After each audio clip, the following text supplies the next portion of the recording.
E aí, pessoal? Hoje nós iremos resolver uma questão bem interessante, envolvendo continuidade de funções.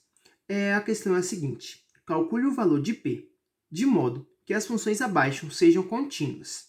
Antes de iniciarmos a resolução da questão, é importante nos lembrarmos das condições para que uma função seja contínua, que são elas. A primeira condição é que f de a tem que existir, ou seja, o f tem que existir naquele ponto. A segunda condição é que o limite de f de x, quando x tende a A, ele também tem que existir. Ou seja, o limite daquela função naquele ponto, ele tem que existir. Mas não só isso, como o limite de f de x tem que ser igual a f de A. Então, essas são as três condições para que uma função seja contínua. Então, vamos iniciar a resolução dessa questão. Primeiramente, vamos testar a primeira condição, que me diz que f de a tem que existir.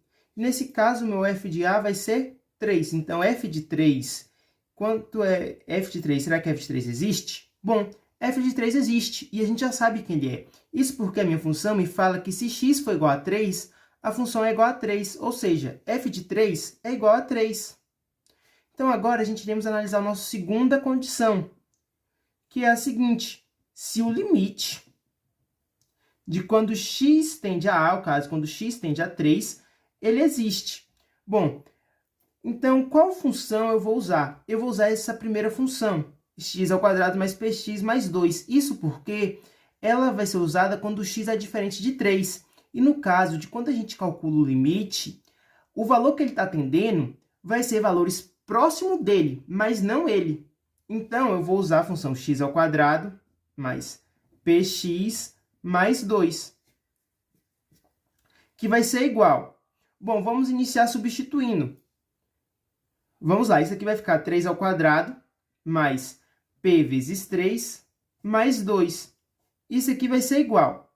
3², isso aqui vai ser igual. 3² é 9, mais 3p, mais 2. Isso vai ser igual. 9 mais 2, 11. 11 mais 3p. Agora que a gente já encontramos f de a, já calculamos o limite de quando x tende a A, vamos testar a nossa terceira condição, que me diz que f de 3 tem que ser igual a limite de x tendendo a 3 de f de x. Bom, eu sei quem é f de 3. f de 3 é 3, então 3 vai ter que ser igual ao valor do limite de f de x quando x tende a 3, que eu já descobri também, é igual a 11 mais 3p. Então, 3 vai ter que ser igual a 11 mais 3p. Bom, isso aqui ficou fácil de resolver, porque é uma função do primeiro grau. Vamos fazer o seguinte, vamos isolar o p, então vai ficar 3p, vai ser igual a 3, e mandar esse 11 para o outro lado. Ele vai vir como menos 11. Agora, vamos isolar o p. Aqui temos 3p. p vai ser igual a menos 11 mais 3 vai ficar menos 8 sobre 3. Isso porque a gente pegou esse 3 que multiplicava o p e passamos para o lado de cá dividindo. Então, agora a gente encontrou o valor de p. p vai ser igual a menos 8 sobre 3 para que minha função seja contínua. Agora, nós iremos calcular o valor de p nessa função para que ela seja contínua. Vamos iniciar, então, testando nossa primeira condição, que é que f de a tem que existir. Bom, ou seja, quem é meu a nesse caso? Meu a nesse caso vai ser menos 1. Então, vai ser f de menos 1, que vai ser igual. Bom, temos que analisar quem vai ser a função que eu vou usar nesse caso. Isso porque f de x vai ser igual a x mais 2p, se x for menor ou igual a menos 1, e p ao quadrado, se x for maior que menos 1. Nesse caso, eu quero para x igual a menos 1. E quando x é igual a menos 1, meu f de x vai ser igual a x mais 2p, já que a minha própria função está falando para x menor ou igual a menos 1. Então, f de menos 1 vai ser igual a x mais 2p. Substituindo o valor de x por menos 1, vou ter menos 1 mais 2p. Eu não sei o valor de p, então eu vou encerrar por enquanto aqui. E agora eu vou ir para a minha segunda condição, que me diz que o limite de x tendendo a A, nesse caso, x tendendo a menos 1, de f de x tem que existir. Então, vamos calcular esse limite. Só que eu devo analisar o seguinte, eu tenho uma função para quando x é menor que menos 1, que é x mais 2p, e uma outra função para quando x é maior que p ao quadrado. Então, eu vou ter que calcular meus limites laterais.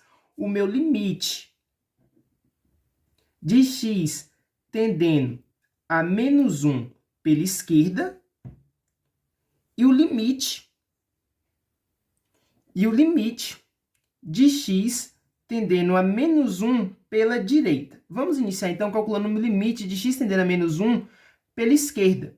Quando eu calculo ele pela esquerda, eu vou usar a minha primeira função, x mais 2p, pois ela era usada para x menor ou igual a menos 1. E no caso, quando eu calculo o limite de x tendendo a menos 1 pela esquerda, eu estou calculando valores valores menores que menos 1, como 1,0001, esses tipos de valores que estão à esquerda de menos 1.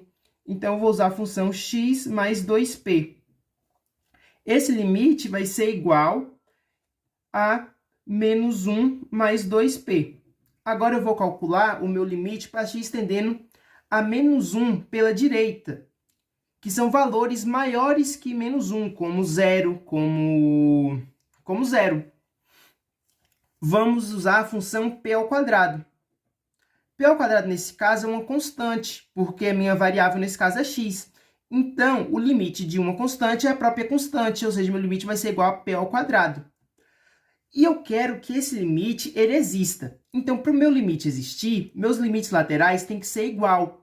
Então, eu vou igualar esses valores. Eu quero que menos 1 mais 2p seja igual a p ao quadrado, para que esse limite exista, pois os limites laterais têm que ser igual para um limite existir.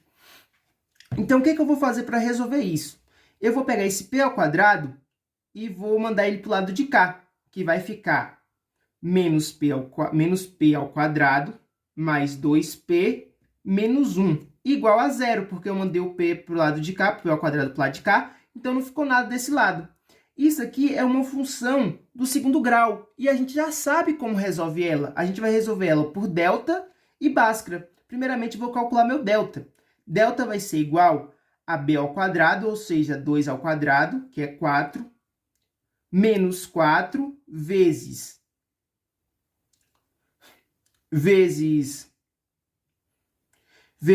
a, que é menos 1, vezes c, que também é menos 1. Então, delta vai ser igual a menos 4 vezes menos 1, 4. 4 vezes menos 1, menos 4. Menos 4 mais 4, 0. Delta vai ser igual a 0. Então, agora a gente vai calcular Bhaskara. Então, x vai ser igual a menos b. Menos b é quem? 2. Então, vai ser igual a menos 2, mais ou menos a raiz de delta, que é 0, sobre 2 vezes a, quem é a? Menos 1. 2 vezes menos 1.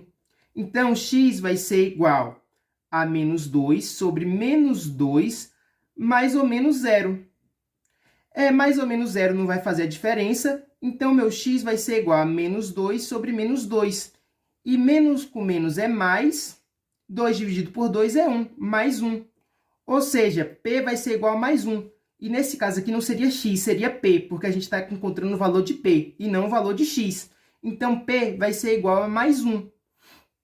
Bom, agora para a gente ter certeza se o valor de p está certo, vamos substituir ele nas funções. Primeiramente, vamos substituir ele aqui, em f de x.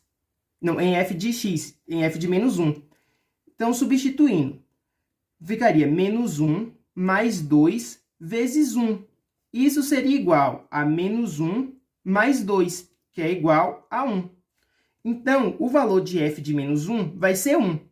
E vamos ver se os limites laterais vão ser igual a 1? Bora lá. Se aqui esse p fosse 1, isso aqui ficaria 2 vezes 1, 2. 2 menos 1, 1. Então, meu limite à esquerda de menos 1, o limite de x tendendo a menos 1 pela esquerda vai ser igual a 1. E vamos ver para x tendendo a menos 1 pela direita, quanto seria? Isso seria igual a 1 ao quadrado, que é igual a 1.